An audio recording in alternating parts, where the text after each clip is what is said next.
This is the Begin Within podcast, where we believe real, lasting health and fitness requires you to start inside before you work out. I'm your host, Nate Sleger, and I'm here to show you behind the scenes of fitness. You already know exercise is good for you, but what about all the other things in life that affect your fitness? If you're looking for extra motivation to get started or to make sure you keep going, this is the place for you.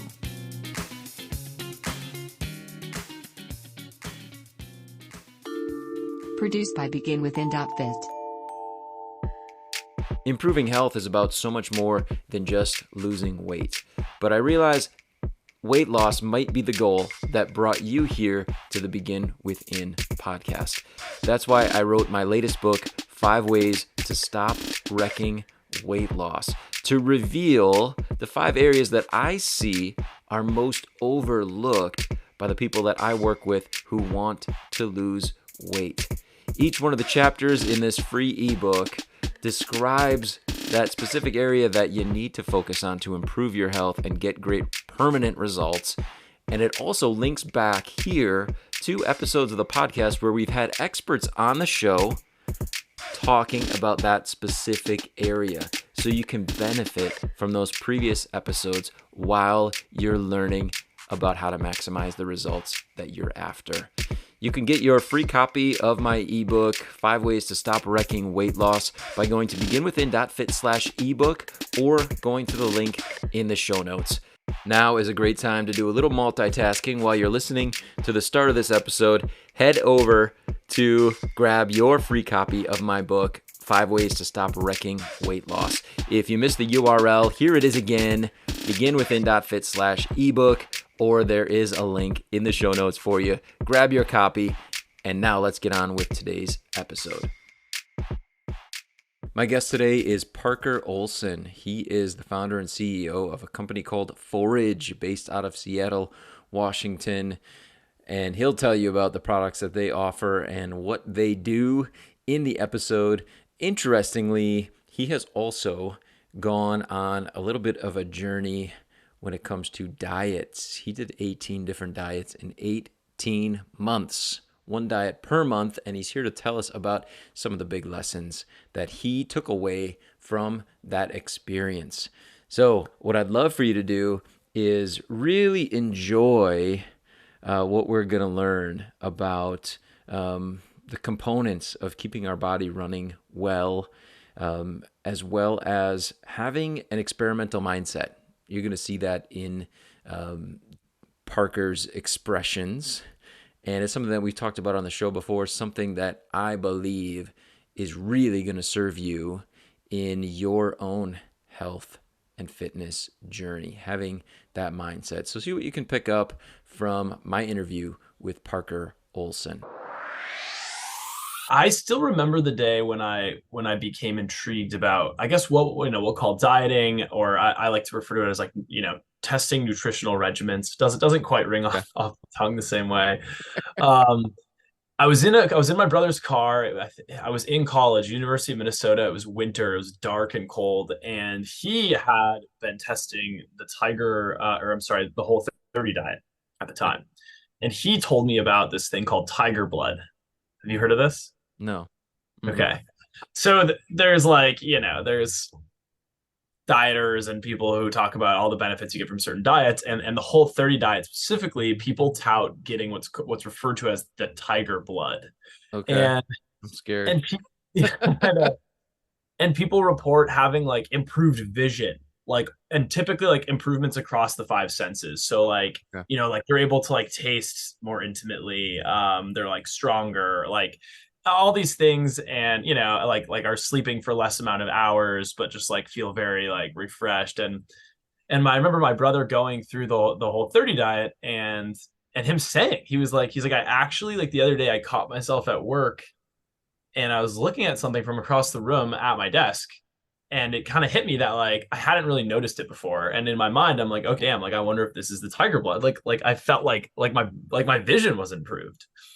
And I thought that was so cool. I thought that was really interesting, and it stuck with me. And I just remember it being in college and being like, I'm never going to be able to do this right now. I'm just like too poor, and like just all the above in college. But when I got out of school, I was working in a corporate job, and I felt a lack of autonomy, and so I figured, like let's try this nutrition thing. Like I just want to see, like, will I notice differences, right, when I'm testing different diets. So it started with I went vegan for 30 days, and it was hard, man. It wasn't easy. I eat decently well, but like pretty normal Western diet. And then that 30 days was really kind of a kick in the butt for me. Okay. So it was really challenging for, I would say, about the first like 14 to 17 days. And then after that, I felt like I integrated quite well, and my body sort of adjusted. And I tended to see that throughout my experimentation. So Okay. I experimented with 18 diets over 18 different months, all in all. Nice. And it was that like 2 week mark is when you kind of felt the shift. Yeah. Yeah, that's right. And I, from what I've read about like habits, and then also sort of like bodily function, that seems to be relatively like on par with how other people Mhm. describe like shifts in the body and how long it takes kind of your body to become adjusted to certain things. So, but yeah, I noticed that sort of firsthand in the first couple diets, definitely. Yeah. No, I like that. Did you so like the tiger blood, as you're talking about that, I always like I kind of I've just always called it like the superhero effect. Like you just Okay. that's what it is, right? That's kind of what you're talking about. You just all of a Uh, sudden like I'm alive, you know? yeah. And it's almost like it is kind of like an awakening, right? Like all of a sudden you don't realize, Yeah. you were seeing in black and white before. Now I'm seeing color kind of thing. Yeah. So the 2 week mark, 18 diets, 18 months. Mhm. And Um, yeah, I what? was gonna say, I can kind of walk through some of them and some Yeah, take. I guess what are the? I mean, what was the craziest one that you did? I want to know that. Yeah. So so towards the end, I started, like, I'd gone through all of the traditional diets, and they started to shift where I would instead of doing a full on diet, I was just like, all right, I'm just gonna like supplement with X thing for the month. And then at the same time, I was also testing out different what I'll call lifestyle diets at the same time. So one of the months I slept outside in my tent for 30 days. Okay. I was like showing up to the office. I had to like wear business casuals to the office. It was like sleeping in a tent, which was pretty funny. But I did like meditation for 30 days, journaling, some other different pieces too. But I feel like sleeping outside in the tent was pretty good, and it was in August by design, and it was the rainiest August Seattle had on record in like a decade. Um, Oh so yeah, man. I did it, and also to loop back to the whole 30, I will say I definitely noticed some differences, like some very positive differences, but I didn't notice improved vision. So I give my brother a hard time about that. Um, but yeah, that one was probably, let's see, vegan, Whole30, vegetarian, pescatarian, gluten free, carnivore. I went through like the keto diet. That was sort of the craze back in like 2018, Yeah. 2019. That one was interesting. I did like a paleo, complete whole food diet. What else did I do? The Atkins diet, I think. Mm. So I went through a lot of them, and for me, the other kind of component I found interesting was I feel like I pushed the edge of like, oh, like this is the optimized diet, Mm. but it takes away joy from my life, right? So it's like, oh, like, well, if I'm going to go through all these steps and go through all this dieting, what's the point if I have to skip this social event, or I can't do that, or do these things that I want to do. So for me, that was also one of the big takeaways, where like if you're doing something, maybe you feel really good from a body standpoint, but like it sort of restricts you. I found that to be a big takeaway for myself, of like, okay, like, yeah, like you could go and only drink water and do all of these fantastic things, but at the end of the day, like, life isn't maybe about being fully optimized, right? So that was an interesting kind of takeaway for me. Mm. Yeah, I like that. It's life being optimized is not it's not just about the foods that we're eating, right? It's Yeah. there's other factors. So, um, man, I like that. what I also want to know this, like what, having done that, like how do you how do you where did you How do I settle? use it? Like where did you Yeah. settle after? Like what's normal eating for you now Funny. after doing all that stuff? Yeah, it's funny. So I would say like I have a general protocol, right? And for me, and it's like everybody probably says this, but like I eat this way, I try to eat this way 80% of the time, right? And 80-90% of the time. But like there's definitely trade-offs where it's like, oh, if I'm want to go do something with my friends and we're gonna eat out somewhere, like I'm okay, I'm not thinking about it, I'm not stressing about it. So right now where I stand is just like whole food eating. So like I found that one to be the best like sort of middle ground for me of being like, okay, I feel great on eating this way, and it's doable, right? So I don't necessarily have to sacrifice a lot. It's somewhat easy compared to like, when I was eating, like when I was fully keto, it was really miserable getting up to the point where like you're in full ketosis. Have you ever gone keto before? Yeah. Okay. I really enjoyed it when I was in full ketosis. Like I really liked how I felt. But it just wasn't super practical. And then like if you cheat and then it just like destroys your system. So for me, it's really whole food eating. And then, kind of one of my other big takeaways was one of the months I was supplementing with kind of these functional or medicinal mushrooms, which is now like kind of informs what I do. And that month when I was supplementing with those mushrooms, like it felt really great. And some of my background's in neuroscience, and I learned, just what some more so like psychedelic mushrooms can do to your body. And then I've since gotten really into the science of like some of these other quote unquote mushroom supplements that are very legal, sold right at grocery stores. And so for me, that's the other component where on a daily basis, I'm trying to consume, amounts of just some forms of mushroom. Like I think there's a lot of great benefits there. So that's sort of where I generally stand. With that said, though, Nate, I mean, I still like trying, like I'm still like experimental, right? So like 2 weeks ago, I did a 4-day fast for the first time. That was really interesting. And like, I think I may try to do another one. I'd love to get up to like 10 days or like over a week if I could, just to see like, can you do it? So I you know I like that. We talk a lot with the individuals that we're working with in terms of nutrition coaching. We talk a lot about taking a diet. The process that you did is what we recommend, because people ask all the time, well, what about this one, what about that one? I heard this is good, I heard that's good. I'm like, well, just try it, but don't think like I'm a convert. Like this is how I live my life now. Just do it to learn. See what you can yep. learn from it and view it as a short-term experiment, and then keep what you want, um leave what you don't want, right? Totally. So Great whole words to live foods. by. Yeah, yeah, absolutely. um the other question I was having, or that came up as I was listening, was tiger blood. After your what's, I guess, what the opposite of that is, and this family friendly show, but Yeah. have you ever played around with that concept? Because I feel like once you kind of have it dialed in, probably the way that you do, and let's say you take a vacation or a trip, I'm gonna eat all this processed food, maybe eat whatever's in front of me. Sure.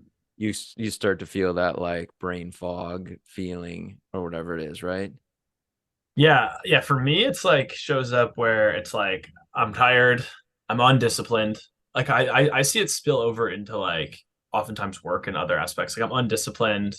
Um, I'm just unproductive. Like I'm getting sort of caught up in the noise of like social media or like other things. Like I'm sort of giving into a lot of vices. I find that when I get out of like a good, nutritional base, like I'm like not working out as consistently and doing these other things, and it can throw off like emotionally, etc., like not sleeping well. So it's to me, it's like my whole life feels like it's in chaos. And then I just have to get back to be like, okay, like just start with like one thing. That's always the challenge. It's always the first step. It's the like, you just have to have like one pretty good meal. And then Yeah. like, let's just get there, like it's not easy. It's really not easy. But that for you has kind of become like the mantra, if you will, or whatever, to kind of get out of that cycle is just like just do one healthy thing, get it going again.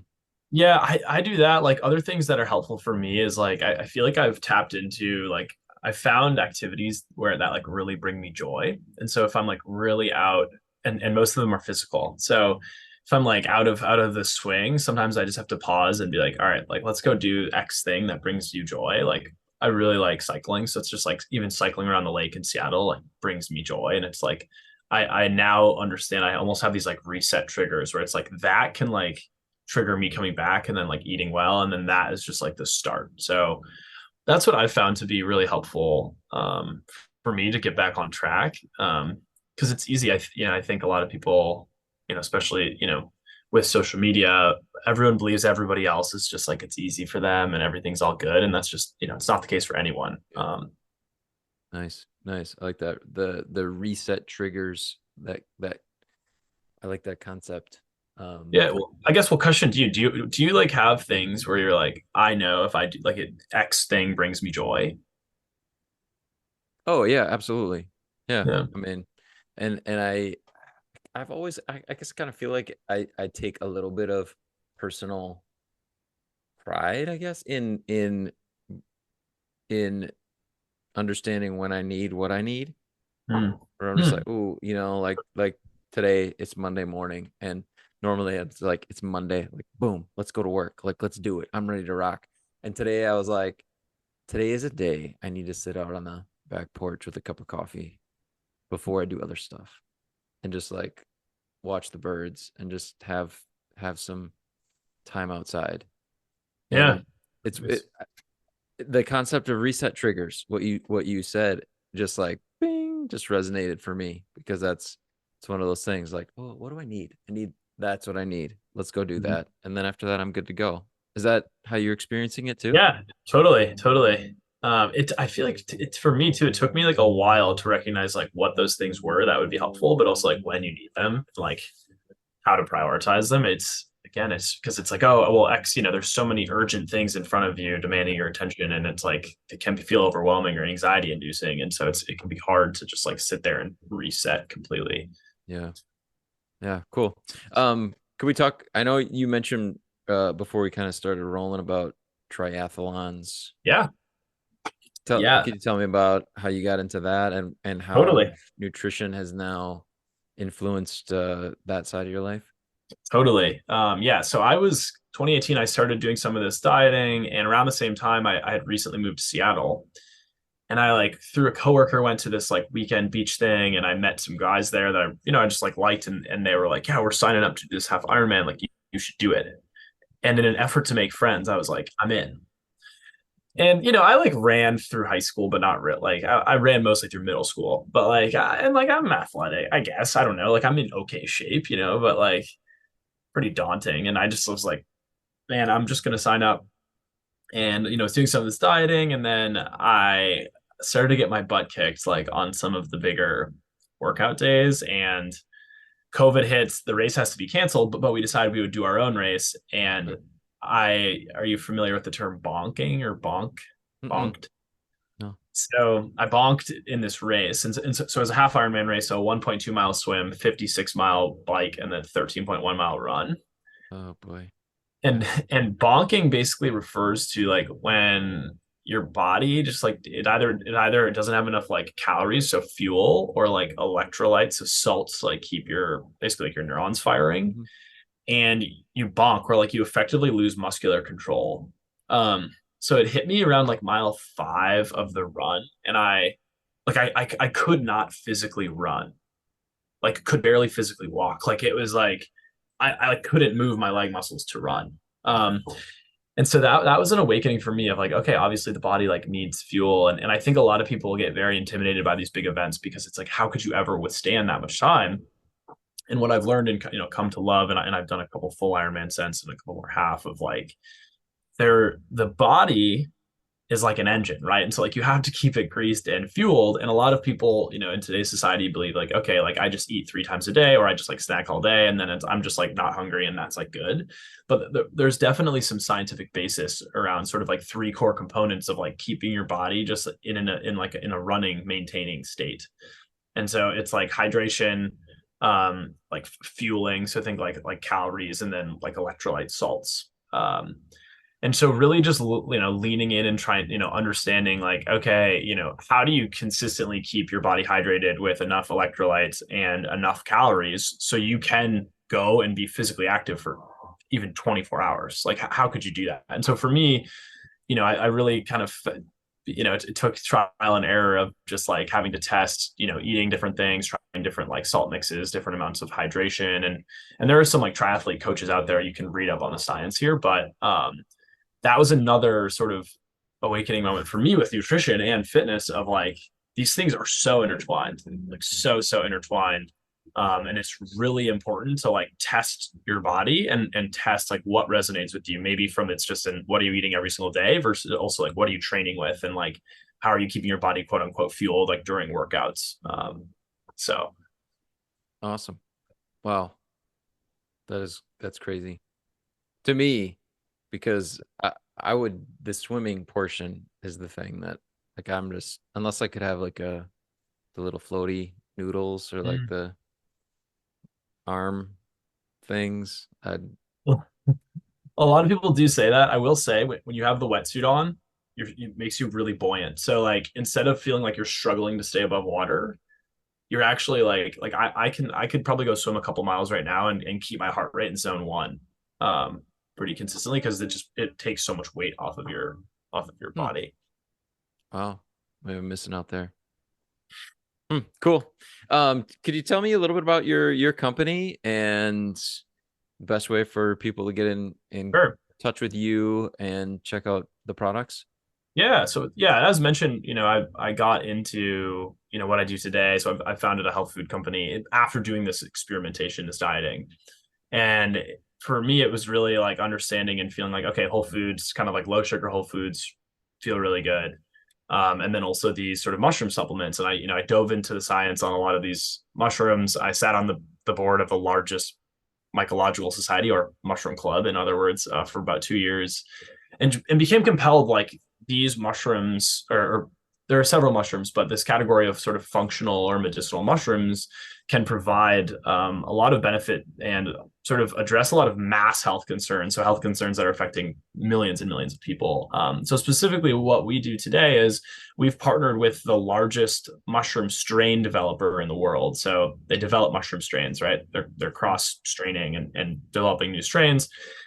And one of their mushrooms that we use is it's a vitamin D brown button mushroom. So you could probably go to your local grocery store and probably buy the actual brown button mushrooms. We have it in a specific powdered format that's super bioavailable. So we believe it's either the most or the second most bioavailable vitamin D you actually can consume Hmm. outside of the sun, right?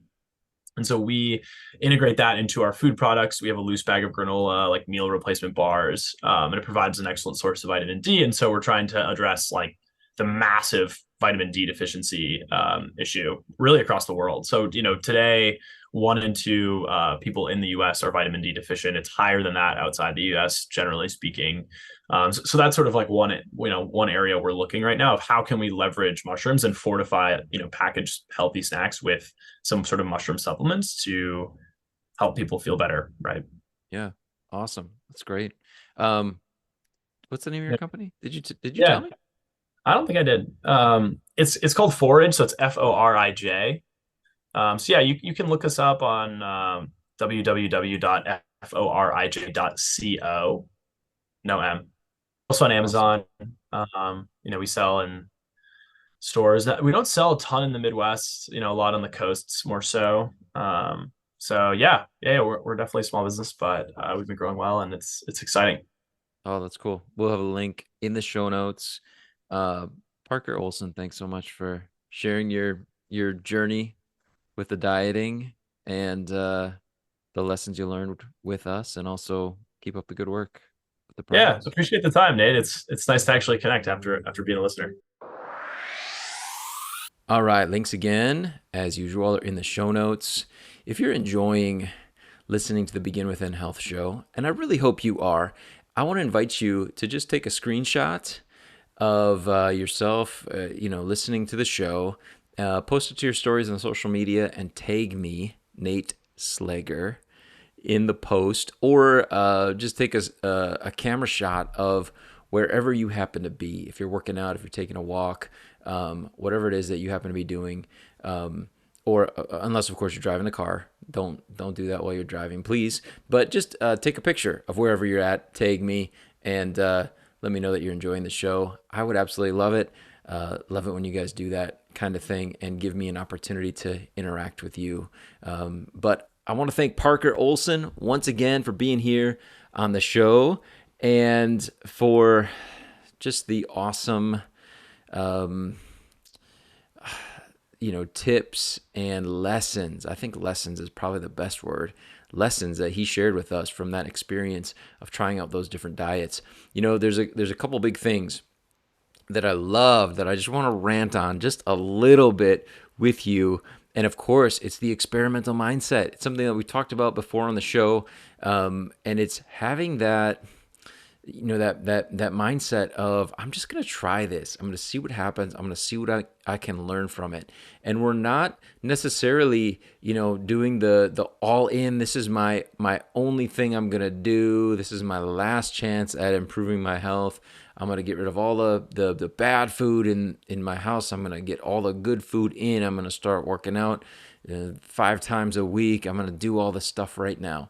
It's about trying something new, stretching a little bit, right? If you're gonna sleep outside in your tent every day for a month, right? It's a little bit different. It's a new experience, but what you're doing is just seeing what you can learn from it. And I think that's such a great approach when it comes to diets, because from time to time people ask me, "Hey, what about this? What about that?" And I'll say, "Go ahead and try it if you really think that it's going to help, but just do it for a certain amount of time."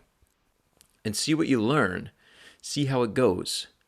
Don't plan on it being the end all be all, answer to health, because this is a journey for all of us. So having that experimental mindset is so beautiful. And another thing that I just loved, and I want to encourage you as an action step for today, this next week, as you're working on improving your health and wellness, is to look at dieting from a different perspective outside of just food. We use the word and we always apply it to food, right? That's the definition of diet for us. Restricting yourself when it comes to a certain type of food, or sticking to a certain food regimen, right? That's a diet. Well, what about taking this experimental mindset of trying something new in life, or taking something away from life that's normally there, but doing it with something other than food, with a view toward learning lessons, seeing how it feels, seeing what that experience is like, and choosing to make those adjustments still based on things that you believe are going to improve your health. Right? You follow me? So what I'm talking about is taking a look at saying, my regular routine is, let's just say, it's to watch TV every night before bed. Okay? I know that's the case for a lot of us, right? We watch a little something before we go to bed. My parents used to love to watch the news at night.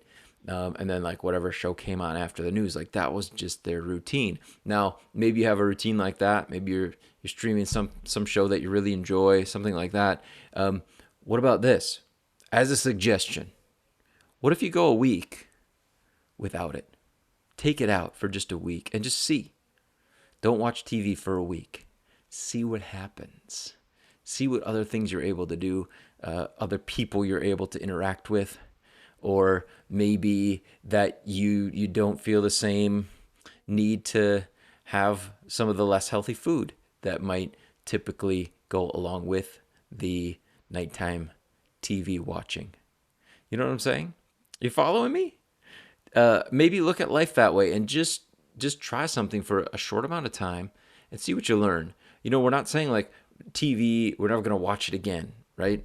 I'm done with TV for the rest of my life. We're just taking it out. And maybe what you'll find is at the end of the week or whatever time frame you pick, you're going to find that you realize, hey, you know what? Maybe it would be healthy for me to watch less. Maybe it would even be beneficial for me to do some other things a couple nights a week rather than watching TV. And getting a new perspective on life as a result of that, dieting experience. And of course, I'm just picking on TV.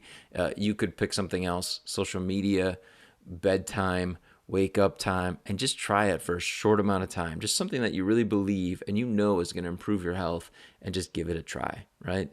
Eating veggies at every meal or something like that.